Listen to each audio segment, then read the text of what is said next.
En este video se hablará sobre las especificaciones del dibujo en ingeniería, correspondientes a la actividad 1B de la materia Diseño asistido por computadora. Respondiendo a esta pregunta, consideraremos como las partes fundamentales en un plano como aquellas que proporcionen información y permitan entender lo que se quiere plasmar en este. Nos guiaremos en la imagen que se muestra, donde hay muchos elementos que se consideran importantes. Uno de ellos son las cotas, las cuales nos proporcionan las dimensiones de la figura, además que nos pueden dar un punto de referencia. Otro elemento es la escala, ya que en esta nos ayudará a tener una idea de las dimensiones reales que tiene la figura, es decir, pues la relación que existe entre las medidas reales con las del dibujo. Líneas y curvas. Estos elementos también son muy fundamentales a la hora de ilustrar el objeto, ya que pueden ayudar a describirlo mejor. Por poner algunos ejemplos, pues las líneas de guía marcan una referencia en alguna parte del objeto. Las líneas de corte, pues indican un corte imaginario que tendrá el objeto. Esto y entre otras muchas líneas, por ejemplo, las de simetría y otras más. Y algo muy importante que no debe de faltar es el cuadro de referencia, también conocido como cuadro de rotulación o cajetín, ya que este elemento es identificable al plano. En este se alberga la información más importante.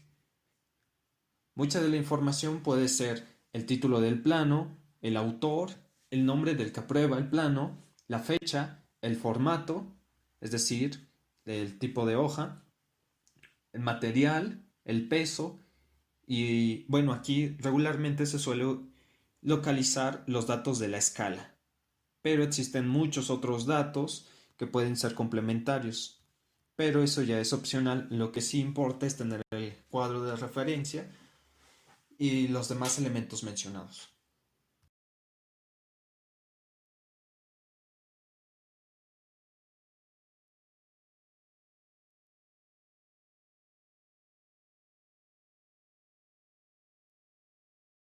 Como ya se mencionó, la escala pertenece al grupo de los elementos fundamentales en un plano. Pero, ¿qué es la escala? La escala es la relación de proporción que existe entre las dimensiones reales del objeto con la ilustración representada, o bien el dibujo.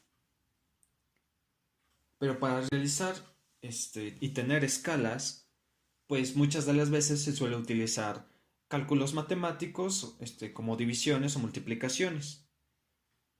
Para realizar la escala, pues preferentemente debemos de tener un sistema de medida. Usualmente suelen ser milímetros, donde se tiene que la letra E, que representa la escala, es igual a la medida del dibujo entre la medida real del objeto.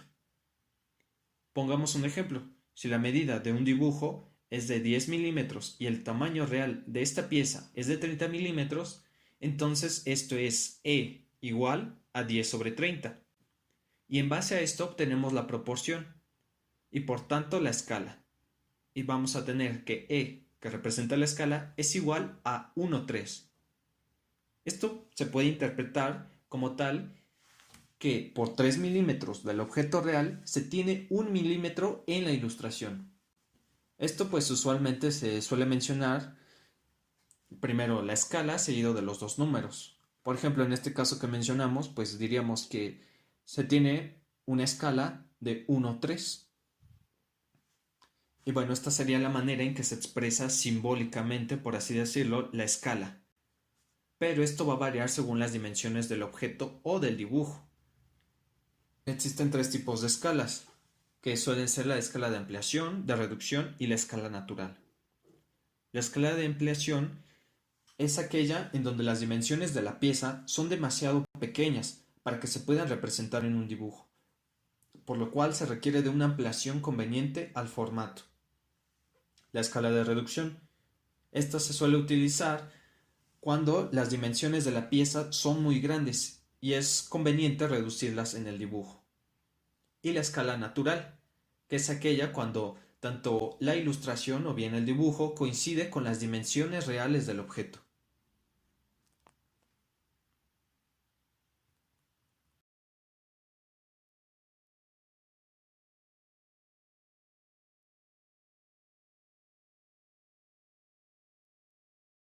Como se acaba de mencionar, existen tres tipos de escala: la de reducción, la natural y la de ampliación. Si bien es correcto utilizar cualquier tipo de escala a la hora de realizar un dibujo, lo ideal es utilizar escalas normalizadas. ¿Qué quiere decir con que sean normalizadas? Es decir, que se rigen bajo un organismo que propone las normas. En este caso específico para las escalas suele ser la norma UNE 1026-83, que tiene su equivalencia con la norma internacional ISO 5457-1980. Ahora bien, ¿cuáles son esas escalas normalizadas? Como mencionamos, teníamos tres tipos de escalas. Ahora bien, la escala normalizada para reducción suele ser la escala 1-2, 1-5, 1-10, 1-20, 1-50, 1-100, 1-200, 1-500, 1-1000, 1-2000, 1-5000 y 1-10000. La escala natural, que ya mencionamos, que tiene la misma proporción de entre las dimensiones del objeto real y la del dibujo. Y para la escala de ampliación tenemos la escala 2-1, 5-1, 10-1, 20-1 y 50-1. Estas serían las escalas más comunes que están normalizadas. Si bien pueden existir algunas variaciones, pero son para dibujos que tienen requerimientos muy específicos, que también suelen estar normalizadas. Las demás, pues lo ideal sería no utilizarlas, ya que es de mayor facilidad identificar un dibujo con una escala normalizada y no tiene tanto problema a la hora de pues tener esa relación entre las dimensiones. Además de que se tiene el triángulo universal de escalas, que es el que se muestra en la imagen, este nos da una mejor idea de la proporción que existe entre cada una de las escalas. Y esto ya aplicándolo pues en el objeto con dimensiones reales y el dibujo.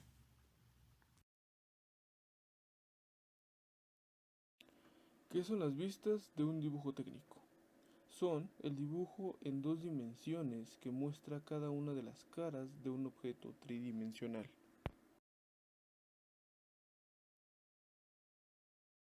¿Qué son y cuáles proyecciones ortográficas se utilizan en planos de dibujo? Una proyección ortográfica es una representación plana de un objeto.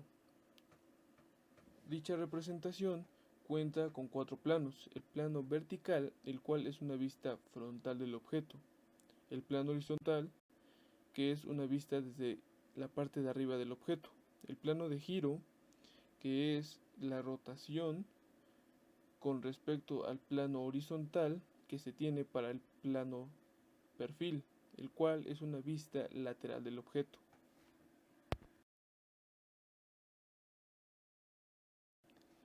¿Qué son y cuáles proyecciones axométricas se utilizan en planos de dibujo técnico? Una proyección axométrica, a diferencia de una ortográfica, es un dibujo o una representación en tres dimensiones del objeto. Estas hay de tres tipos: una isométrica, la cual los ejes X, Y y Z se encuentran a la misma cantidad de grados de separación uno del otro; la dimétrica, solamente dos de los ejes se encuentran a la misma cantidad de grados separados uno del otro, y el tercero se encuentra a una cantidad menor de grados de separación; la trimétrica, ninguno de los tres ejes se encuentran a la misma cantidad de grados de separación uno del otro.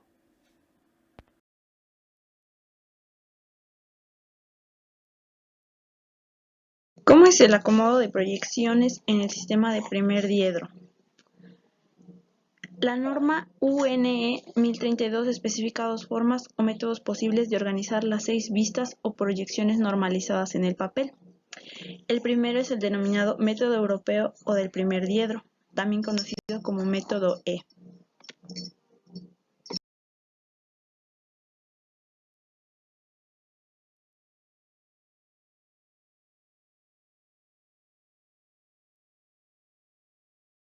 Consideramos el objeto a representar dentro de un cubo. En sus 6 caras podemos proyectar las vistas normalizadas A, B, C, D, E y F. de forma que el objeto se encuentra entre el papel y el observador, quedando dichas proyecciones de esta forma. Si desarrollamos el cubo de las proyecciones fijando la vista alzada sobre el papel, obtenemos la disposición de las 6 proyecciones sobre dicho papel. ¿Cómo es el acomodo de proyecciones en el sistema de tercer diedro? En el sistema americano, el plano de proyección se coloca delante del objeto en el sentido de la proyección. Siempre que se desea alguna proyección adicional, el plano debe colocarse al mismo lado de la pieza. La proyección que se obtiene desde una dirección y un sentido es idéntica en el sistema americano y en el sistema europeo. Después de tener las vistas deseadas sobre las caras del paralelepípedo, se deben abatir para que estén en un mismo plano.